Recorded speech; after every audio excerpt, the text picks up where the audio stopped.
Главная новость прошедшей недели по версии российских провоенных СМИ – предполагаемое окончание битвы за Бахмут. Она продолжалась более 9,5 месяцев. С точки зрения путинского официоза, Бахмут был освобожден. Правда, официоз упорно именует его Артемовском. В честь товарища Артема, сподвижника Владимира Ленина. Того самого Ленина, который, по версии Путина, как раз и создал Украину. Не ищите здесь логику. Согласно официальной версии, освобождение Бахмута-Артемовска – важный этап помощи нашим людям в Украине. Утверждение это также лишено всякой логики, но мы сегодня его немного обсудим. А затем дадим слово и этим самым нашим людям из освобожденного Бахмута.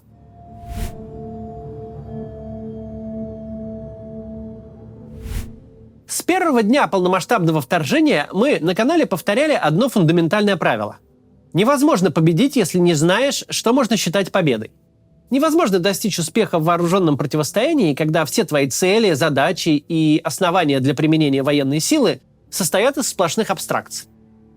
Но даже среди всех громоздких пропагандистских конструктов есть один, который особенно выделяется своей абстрактностью и неопределенностью.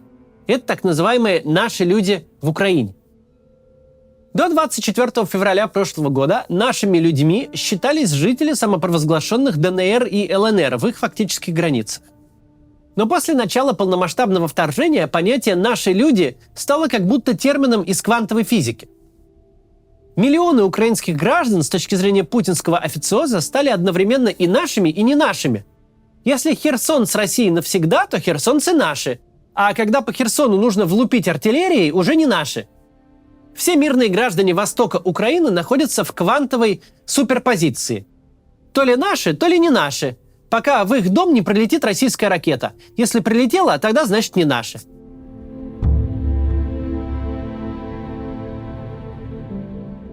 Когда пропагандисты сообразно ситуации называют украинских граждан на востоке страны то нашими, то не нашими, мнение самих этих людей никак не учитывается.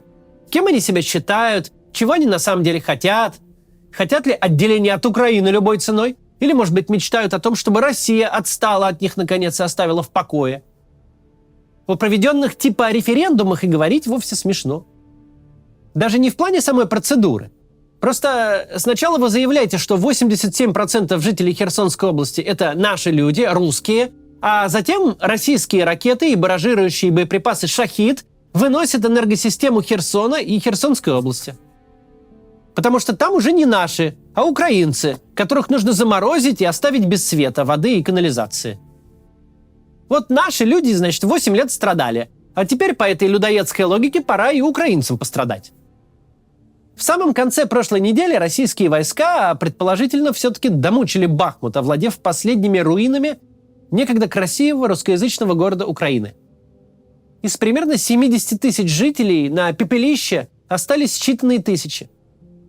Те, кто эвакуировался на запад, не наши. Вот в них и летят крылатые ракеты и шахиды.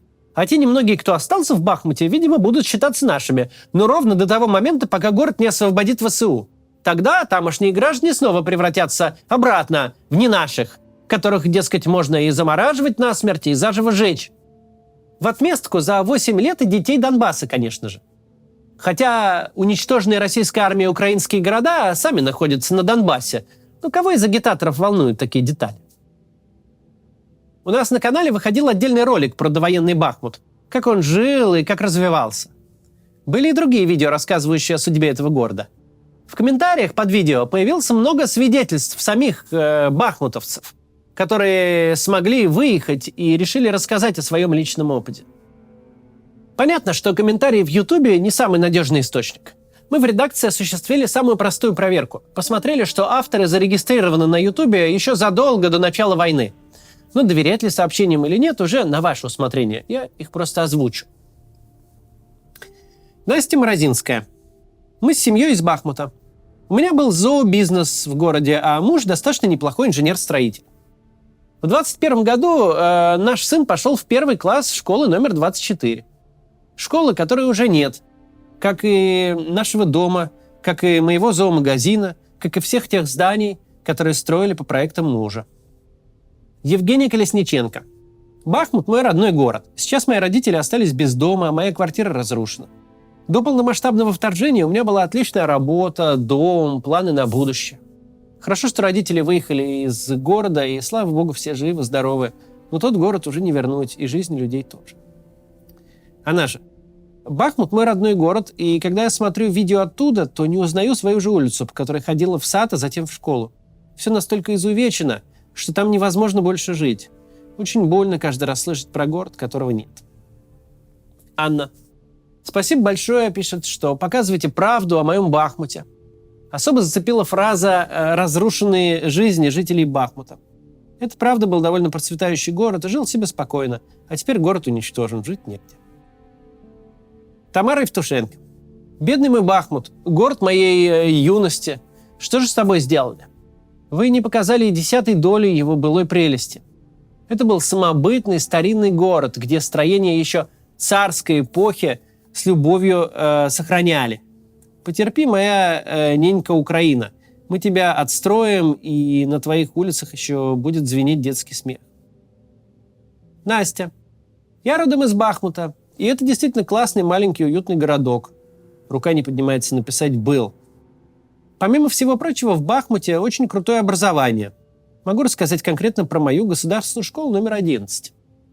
Учился я в классе с языковым уклоном. На выбор еще были профили с правовым и математическим уклоном. К нам в школу приезжали волонтеры из Франции, из Англии, чтобы мы имели возможность послушать носителей языка, а еще больше углубиться в изучение. С 5 класса мы изучали по 2 иностранных языка в Бахмуте, а английский с самого начала по современным учебникам из Оксфордского университета. Все преподаватели, за исключением единичных случаев, были мощными специалистами и отдавали душу в обучении, за что им благодарны до сих пор. В актовом зале для старшеклассников проводили лекции на тему безопасного секса.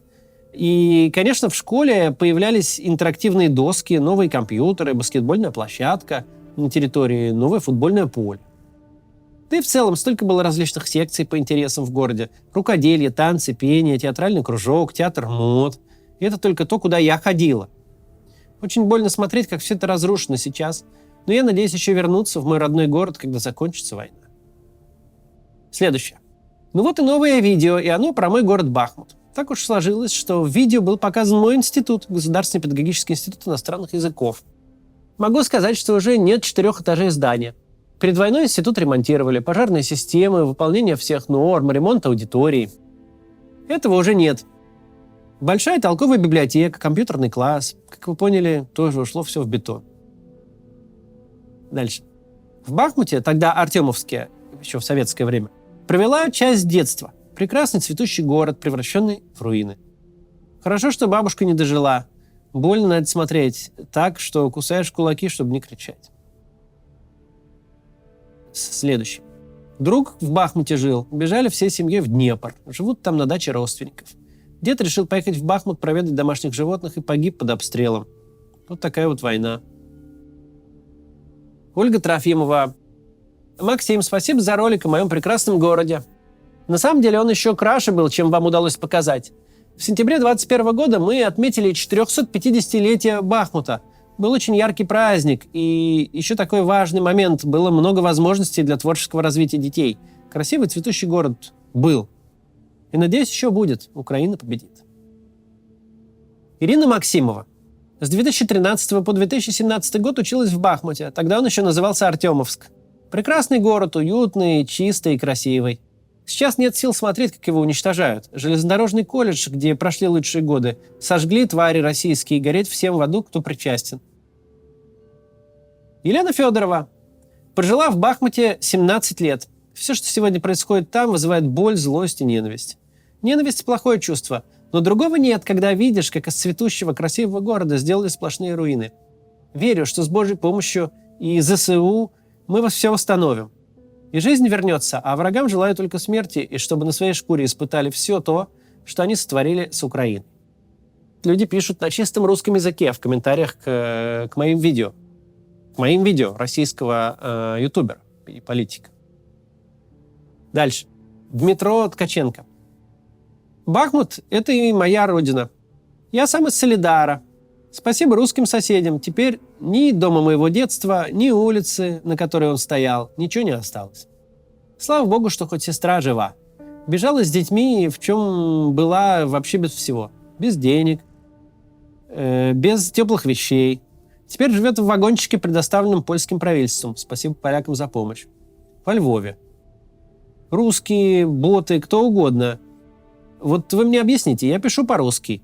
Кто мне запрещает это делать в Украине? Где вы в Бахмуте до 22 года, абсолютно русском городе, увидели каких-то нацистов? Не надеюсь, что вы включите голову, но хоть кто-то из вас, может быть, задумается над моими словами. Потому что воевать мне, честно скажу, немножечко надоело. Знаете, не так я хотел провести 22 год и встретить 23-й. Оксана Минзак.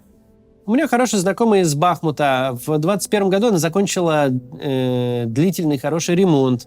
В январе 23-го квартира полностью выгорела после прилета. Нет слов, одни слезы. Следующий. У нас в городе перед войной активно начали обновлять парк троллейбусов. Это был основной вид общественного транспорта в Бахмуте. Закупились современные троллейбусы, активно устанавливались современные стеклянные остановки и даже открыли новый маршрут в пригородный поселок Опытное. Троллейбусы ездили туда на аккумуляторах. Все как по урбанистической науке. Я из Бахмута. Следующий. Ничего, твари нам не оставили. Недавно получили фото нашего сгоревшего дома. Столько имущества, бизнес. Все, что так долго строили, разрушили какие-то больные отморозки. Регина Решетняк. Я из Бахмута. Все сгорело, но... Дальше пишет по-украински. Я жду победы и буду отстраивать город. Следующий комментарий. В Бахмуте 100% населения были русскоязычными. Никто никого не притеснял за русский язык. У нас в городе было много родившихся в России, в больших и маленьких городах, переехавших в Бахмут. Я лично знал таких. И их никто не притеснял и не унижал. Все жили хорошо, и зла никто никому не желал. А тут пришли освободители. Ну и кого вы освободили? От кого? Людей от их домов? Да, пусть это не самый красивый город, не самый богатый, не самый лучший, но он заслуживает права на существование, так же, как и любой другой город. Для меня он лучший, и я запомню его таким, какой он был до полномасштабной войны. А сейчас меня просто разъедает боль и ненависть от происходящего там. Больно видеть, как твой родной город просто равняют с землей, некогда родные улицы уже просто не узнать. Следующий. Мои бывшие свекры русские, у них множество родственников, почти все они живут в России. И они могли бы там жить, но они просто обожали Бахмут. Для них этот город просто был центром мира. В этом городе они встретились и поженились, их дети родились и выросли в этом городе. Это даже раздражало немного, потому что свекры постоянно нас с мужем зазывали переехать из Харькова в Бахмут. Но город просто чудесный. С того момента, как военные действия подошли к Бахмуту и в городе стало опасно жить, а потом уже попросту выживать, свекры категорически отказывались уезжать и слышать не хотели о том, чтобы уехать. А могли бы рвануть в Москву или в Краснодарский край к родным или еще куда-нибудь. Но они об этом и слышать не хотели. И русский мир они у себя дома не хотели тоже. Теперь их обожаемый город разрушен. Дом, где только недавно закончен ремонт, наверное, тоже разбит. А самих их насильно эвакуировали в ДНР, не позволив даже взять с собой документы. Анна Иванова. Бахмут называли городом тысячи роз. Фестивали цветов там проводились. Ольга Голубкова. Соседка из Бахмута. Сказала, что брата убили недавно в Бахмуте, и его нет. Он там жил. Не хотел уезжать и погиб. Он не был солдатом, он был обычным жителем. Дома ее нет. Ни ее, ни родителей, ни брата, ни ее свекры, свекрови. Брата не похоронили они даже. Он захотел остаться и погиб. Сколько там погибших мирных граждан, какое горе, какой кошмар, какая боль.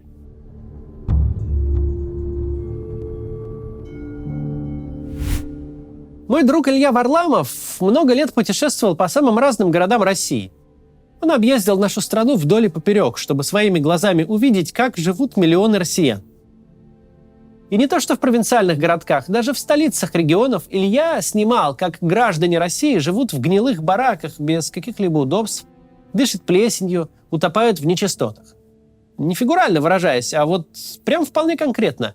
Продираются на работу и обратно через лужи из фекалий, которые никто не убирает годами. И каждый раз, будь то Чита, столица аж целого Забайкальского края, или какой-нибудь иной крупный российский город, на Илью постоянно наезжают охранители. Мол, а почему ты показываешь именно районы с гниющими бараками и отсутствующей канализацией? Мог же найти и снять в той же Чите что-нибудь красивое. но намеренно пошел в дерьмо по щиколотку. Но у меня лично возникает встречный вопрос. В загаженных трущобах Читы или Архангельска там живут разве не наши люди? Не наши дети? Почему-то стало очень популярно днем с огнем искать наших людей за рубежом. Постоянно уточнять, кто из украинцев наши, а кто нет. Назначать людей нашими или не нашими в соответствии с ситуацией на фронте.